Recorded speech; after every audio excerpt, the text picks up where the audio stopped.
বাংলাদেশ সেনাবাহিনীর প্রধান ওয়াকারুজ্জামান খুব ধীরে সুস্থে আস্তে আস্তে নিজের দেশের কন্ট্রোল হাতে নিচ্ছেন, খুব ধীরে ধীরে, এবং কোন রকম কাউকে কিছু উত্তেজনার মধ্যে না ফেলে, দেশকে উত্তেজনার মধ্যে না ফেলে খুব বুদ্ধিমত্তার সঙ্গে এই কাজটা করছেন। এখন থেকে রাষ্ট্রপতি ভবনের সমস্ত কন্ট্রোল এখন সেনা হাতে নিয়ে নিয়েছে। আজ রাত থেকে রাষ্ট্রপতির দপ্তরে প্রধান উপদেষ্টা কিংবা কোনো উপদেষ্টার কাছ থেকে কোনো কাগজ যেতে পারবে না। রাষ্ট্রপতির ওখানে কোনো উপদেষ্টা কিংবা প্রধান উপদেষ্টার দপ্তরের কোনো ব্যক্তি ও সেনাবাহিনীর অনুমতি ছাড়া রাষ্ট্রপতি ভবনে যেতে পারবে না। এটা সেনাপ্রধান কেন করলেন?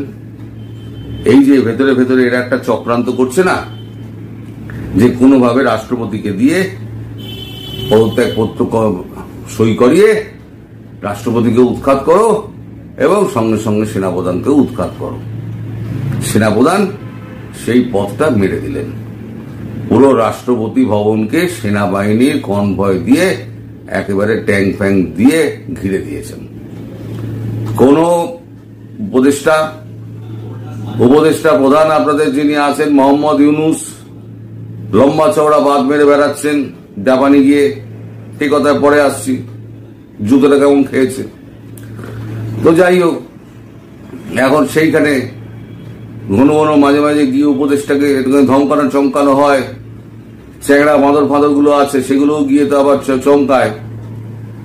তো এই সমস্ত উপদেষ্টাদের টাইট দেওয়ার জন্য তিনি একেবারে ছক কষে এগোচ্ছেন। অর্থাৎ রাষ্ট্রপতি ভবনে ঢোকা তো দূরের কথা, রাষ্ট্রপতি ভবনে একটা কেউ ফোনও করতে পারবে না, সে ব্যবস্থাও করে দিয়েছে সেনাবাহিনী। এবার কথা হচ্ছে, সেনাবাহিনী এই জিনিসটা করলো কেন? করলো এই কারণে যে এই যে আপনাদের রাষ্ট্র উপদেষ্টা প্রধান যখন দেশে ফিরবেন, দেশে ফিরে ওই টাকা পয়সার গল্প টল্প একদম মানে উজ্জ্বল একটা ভবিষ্যতে 2045 সালের উজ্জ্বল একটা ভবিষ্যতের স্বপ্ন টপ্ন দেখাবেন, দেখিয়ে জনগণকে বলবেন এই সরকারের হাতে আরো ক্ষমতা চাই, এই সরকারকে পূর্ণ স্বাধীনতার সঙ্গে কাজ না করতে দিলে তাহলে এই সরকার আর কাজ করতে বাধাগ্রস্ত হচ্ছে। সেটা হচ্ছে এই বর্তমান যে সংবিধান চলছে সেই সংবিধানের কারণে। অতএব সংবিধান যদি চেঞ্জ করতে হয় তাহলে রাষ্ট্রপতিকে পদত্যাগ করতে হবে। সেখানে রাষ্ট্রপতি হিসেবে বসবেন আমাদের ডক্টর মোহাম্মদ ইউনুস। তার তো স্বপ্ন, আকাঙ্ক্ষা, উচ্চাকাঙ্ক্ষা, তার তো নির্লজ্জতার সীমা নেই। এই বয়সেও তিনি উচ্চাভিলাষী। তো তার উচ্চাভিলাষের পথে প্রধান কাঁটা হিসেবে যে দুজন রয়েছে সংসদীয় ব্যক্তি হিসেবে, এক হচ্ছেন রাষ্ট্রপতি, দুই হচ্ছেন সেনাপ্রধান। তাহলে এই দুজনকে না সরাতে পারলে তার ওই স্বপ্ন সফল হবে না। তিনি প্রাণত্যাগ করবেন, পদত্যাগ করবেন না। আর পদত্যাগ কি করে করাতে হয় সেটা ভারত খুব ভালো করে জানে।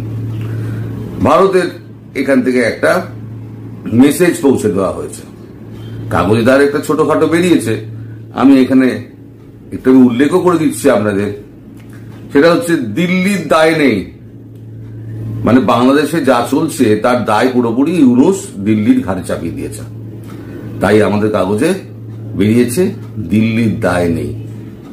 আমাদের প্রধানমন্ত্রী বলে দিয়েছেন পরিষ্কার যে সিঁদুর এখনো কিন্তু চলছে, অনগোয়িং প্রসেস। মুখটা শুধু পশ্চিম পাকিস্তানের থেকে পূর্ব পাকিস্তানে ঘুরতেও পারে, সুতরাং সাধু সাবধান। তো কি লেখা হচ্ছে? রবিবার প্রধান উপদেষ্টা ইউনুসের সঙ্গে বৈঠকের পর নাগরিক ঐক্যের সভাপতি মাহমুদুর রহমান বান্না জানিয়েছিলেন, প্রধান উপদেষ্টা বলেছেন জাতীয় আধিপত্যবাদের কারণে দেশ বড় সংকটের মধ্যে দিয়ে রয়েছে, এজন্য পুরো জাতিকে ঐক্যবদ্ধ থাকা দরকার বলে প্রধান উপদেষ্টা মনে করেছেন। সোমবারই বিষয়টি নিয়ে সাউথ ব্লকের প্রতিক্রিয়া জানতে চাওয়া হলে তখনকার মতো নিরুত্তর থাকে তারা। বস্তুত বৃহস্পতিবার টোকিওতে ইউনুস অশান্ত আন্তর্জাতিক পরিস্থিতির কথা বলতে গিয়ে সাম্প্রতিক ভারত পাক সংঘর্ষের কথা টেনে এনেছেন। তিনি বলেছেন, আমরা এক গভীর অনিশ্চিত সময় পার করছি। আমরা এমন একটি বিশ্বকে প্রত্যক্ষ করছি যেখানে শান্তি বিনষ্ট হচ্ছে, উত্তেজনা বাড়ছে এবং পারস্পরিক সহযোগিতা সব সময় নিশ্চিত থাকছে না। তারপরেই তিনি যোগ করেন, সম্প্রতি আমাদের দুই প্রতিবেশীর মধ্যে একটি সংক্ষিপ্ত এবং ব্যয়বহুল যুদ্ধ সংঘটিত হয়েছে। অত্যন্ত দুঃখজনক যে আমরা কোটি কোটি টাকা যুদ্ধের পেছনে ব্যয় করছি, অথচ লাখ লাখ মানুষ না খেয়ে ন্যূনতম চাহিদার মধ্যে লড়াই করছে। ভারত এ বিষয়ে এখনো কোনো প্রতিক্রিয়া জানায়নি, তবে বাংলাদেশ ইতিমধ্যেই রাজনৈতিক উত্তেজনা বাড়ছে। কূটনৈতিক বিশেষজ্ঞদের মতে এই সময় এমন কোনো মন্তব্য ভারত করতে চায় না যা প্রতিবেশী দেশকে আরো অশান্ত করে তোলে, কারণ সীমান্তের নিরাপত্তা পরিস্থিতির সঙ্গে তার সম্পর্কযুক্ত। এরই সঙ্গে সঙ্গে রণদীপ জয়সওয়াল যেটা জুড়ে দিয়েছেন, বাংলাদেশে ইনক্লুসিভ নির্বাচন চায়, সঙ্গে পেছন ধরেছে কে? রাশিয়া। তাহলে ব্যাপারটা যেটা দাঁড়ালো সেটা হচ্ছে ইউনুসকে ভারতবর্ষ সহ্য করতে পারছে না। যে কোনো দিন ইউনুসের উইকেটটি যাবে এবং সেটা যেটা করবেন সেটা হচ্ছে সেনাপ্রধান ওয়াকারুজ্জামান। এখন এই যে বলা হচ্ছে না, এই যে পরিস্থিতি খারাপ হচ্ছে, অমুক হচ্ছে ভারতের জন্য। আচ্ছা, এই ভিডিওটা দেখুন তো। এই যে পাকিস্তানি জামাত না হিজবুত সেই নেতা, তাকে যে ধরে আনা হয়েছে, এটা কি ভারতবর্ষ ধরে এনেছে? ধরে এনেছে কিন্তু বাংলাদেশের আমাদের ওই যে আপনার অধ্যাপক আছেন, অধ্যাপকের সমস্ত লোকজন এবং তার প্রত্যক্ষ মদতে এই লোকটি এসে এখানে ভাষণ দিচ্ছেন। ভাষণটা আগে শুনুন।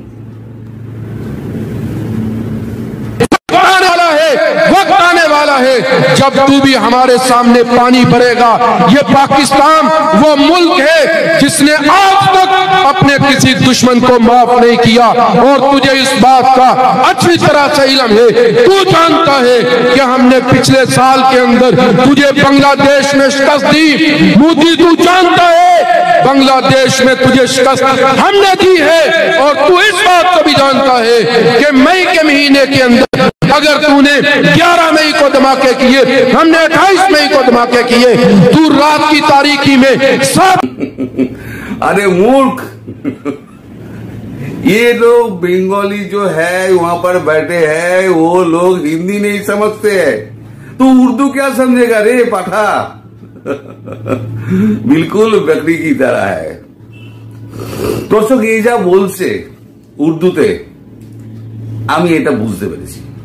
এই যা বলছে সেটা হচ্ছে আমাদের এদের অসন্তোষটা হচ্ছে আমরা যে সিন্ধু জল চুক্তি বন্ধ করেছি না, এখন তো দূরে দূরে জলের জন্য ঘুরে বেড়াচ্ছে। এখন এক ফোঁটা জল নেই। ঝিলাম, রাবি, সমস্ত যত নদী ছিল সব শুকিয়ে গেছে। এখন হেঁটে মোটরসাইকেল নিয়ে, সাইকেল করে সমস্ত হেঁটে পার হচ্ছে। তো এর রাগ হচ্ছে সেই জল একদিন আজকে তোমরা বন্ধ করেছো, একদিন এই জলের জন্য পাকিস্তানের দোরগোড়ায় গিয়ে তোমাকে দাঁড়াতে হবে। পাকিস্তানে কোন জল প্রবাহ আছে রে ভাই মূর্খ? পাকিস্তানে কোন জলপ্রবাহ আছে, কোন পর্বতমালা আছে যেখান থেকে জল পাকিস্তানে আসে? সবটাই হচ্ছে ভারতবর্ষ দিয়ে। ওই বাংলাদেশ বলো, পাকিস্তান বলো, চীন বলো, যা আছে সব হচ্ছে ওই ভারতীয় জলপ্রবাহ দিয়ে যেটা বেরিয়েছে সেখান থেকেই। আরো কি বলছে? আরো বলছে বাংলাদেশে আমরা তোমাদের শিকাস দিয়েছিলাম, মানে পরাজয় করেছিলাম। তো বাংলাদেশে 93,000 সৈন্যের যে পাতনুন আমরা খুলে দিলাম। এই যে জেনারেল নিয়াজি যে এখানে স্যারেন্ডার করেছিল, তোমাদেরই তো করেছিল, তোমাদের লোকই করেছিল। এরা তোমাদের দেশের লোক নয়, সেনা নয়। 93,000 3 বছর ধরে বসে বসে ভারত সরকার খাইয়েছে। খাইয়ে এই যে আমাদের ফিল্ড মার্শাল মানেকশ, তোমাদের ফিল্ড মার্শাল না, ফেইল্ড মেরে পাট করে দিল। এসে পায়ে ধরে ক্ষমা চাইলো, যুদ্ধবিরতি চাইলো। এখন বলছে আমরা 11 তারিখে গিয়ে ভারতবর্ষ ধ্বংস করে দিয়েছি। একটা ছবি তো দেখা রে ভাই, একটা ভিডিও তো দেখা, ভারতবর্ষের কোথাও একটা ধ্বংস হয়েছে একটা ভিডিও তো দেখা, শুধু মুখে মারিতাম জগৎ। এরা আপনাদের এখানে এসে এরা বক্তৃতা দিচ্ছে, তা এদেরকে কে ডেকে এনেছে? এদেরকে ভারতবর্ষ ডেকে এনেছে? তাহলে ভারতবর্ষই ডেকে আনে, তাহলে ভারতবর্ষই গালাগালি দিচ্ছে কেন? বাংলাদেশকে নাকি আবার স্বাধীন করে দেখিয়ে দেবে, ভালো কথা। বাংলাদেশকে পাকিস্তান স্বাধীনতা করবে, এর উত্তর আমি প্রধানমন্ত্রী দিয়েছেন। এই যে বাংলাদেশ ইউনূস সরকার এই পাকিস্তানের গলা জড়িয়ে ধরছে, তার জবাব প্রধানমন্ত্রী নরেন্দ্র মোদী গতকালকে দিয়েছেন। সেই ভিডিওটা আমি রাত্রি 10টার সময় দেব। আপাতত এই ভিডিওটা আর বাড়াবো না, এখানে শেষ করছি। সবাই ভালো থাকবেন, সুস্থ থাকবেন, সাবধানে থাকবেন, আর সেনাবাহিনীর দিকে নজর রাখবেন। কি হতে যাচ্ছে খুব তাড়াতাড়ি আপনাদের কাছে পরিষ্কার হয়ে যাবে, এর বেশি আমি কিছু বলবো না। নমস্কার।